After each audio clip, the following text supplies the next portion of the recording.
Jelajahi cara baru mendapatkan informasi. Download Metro TV Extend sekarang. Ini totalnya gitu. Oke, ini. Untuk informasi lebih lanjut, kita langsung bergabung dengan Kepala Basarnas Marsikal Madya TNI, Hendry Alfiandi. Ya. Selamat pagi, Pak Hendry. Selamat pagi, Mas. Ya, Pak Hendry, sejauh ini bagaimana proses pencarian penumpang yang masih hilang di sana? Perlu saya update bahwa proses pencarian sekarang sudah selesai ya. Sejak kemarin pukul 13.30 dinyatakan selesai karena semua penumpang sudah ditemukan dan ditemukan korban meninggal 15 orang. Jadi totalnya Pak 15 orang ya Pak, korban meninggal? Iya, 15 orang. Selama proses pencarian ada kendala tersendiri Pak yang dihadapi oleh tim? Tidak ada sebetulnya, sangat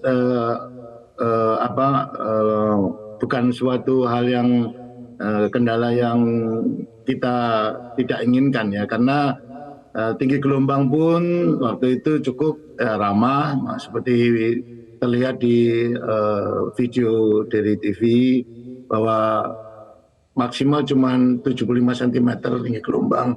Jadi suatu hal yang logis dan pencariannya juga arusnya juga tidak begitu kencang sehingga dalam waktu kurang lebih 8 jam semua penumpang yang dinyatakan hilang sudah ditemukan dan ditemukan ada 15 orang yang meninggal dari semua korban tersebut. Baik, Pak Hendry, penyebab dari tenggelamnya kapal apakah benar karena kelebihan kapasitas atau memang ada kendala dari cuaca dan gelombang juga? Apakah perairan tersebut memang sering terjadi kecelakaan di sana? Tidak ada. Jadi malam hari itu penduduk desa Lagili ini kecamatan Mawasangka ini melaksanakan kegiatan hiburan ya, pesta dalam rangka ulang tahun Buton Selatan dan pulang pada malam hari jam 11 malam mereka berangkat. Nah, permasalahannya adalah sebetulnya kejadiannya kapal ini sebetulnya dimodifikasi, bukan kelebihan sebetulnya Mbak. Dimodifikasi 2 kapal ya, kapal longboat itu 2 kapal dijadikan 1 dan dikasih papan penyambung seperti cadik begitu. Nah, kemudian diisi 48 totalnya.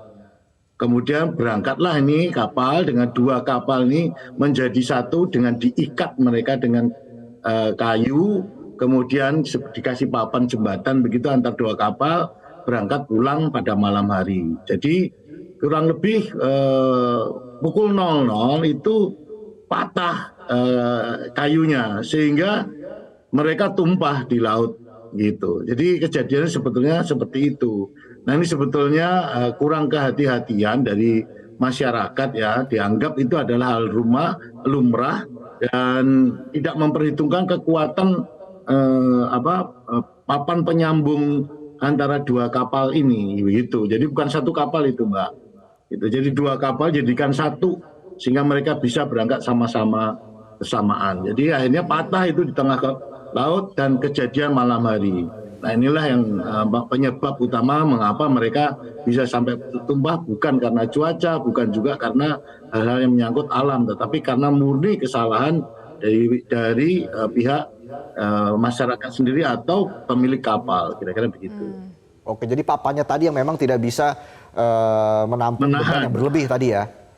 Iya betul, dan kalau kayak gini kan kita bisa memperhitungkan kapal yang diikat 2 dengan papan kayu, kemudian mereka menganggap keseimbangan sudah cukup kan.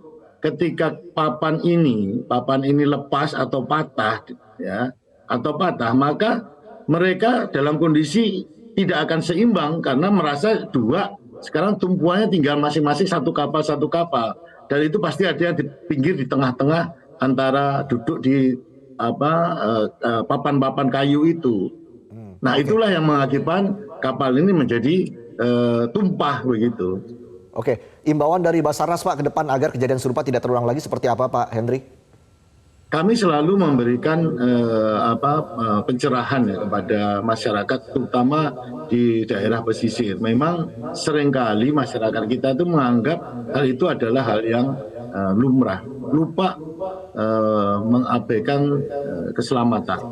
Ya. Dan tentunya ke depan Basarnas juga ingin memberikan edukasi juga dengan perhubungan, khususnya Departemen Perhubungan Laut ini dari Kementerian Perhubungan memberikan edukasi yang mungkin bisa memberikan sedikit pencerahan kepada mereka. Karena masyarakat ini menganggap bahwa kehidupan mereka itu adalah bagian dari kesehariannya yang dianggap lumrah, padahal itu membahayakan. Nah, hal demikianlah yang harus bisa kita berikan pemahaman gitu. Sebetulnya kondisi, sebetulnya kondisinya sih aman-aman saja. Tadi kan sudah disebutkan satu kapal itu mengangkut 20 orang. Iya, itu 20 orang per kapal. Jadi 2 dijadikan 1.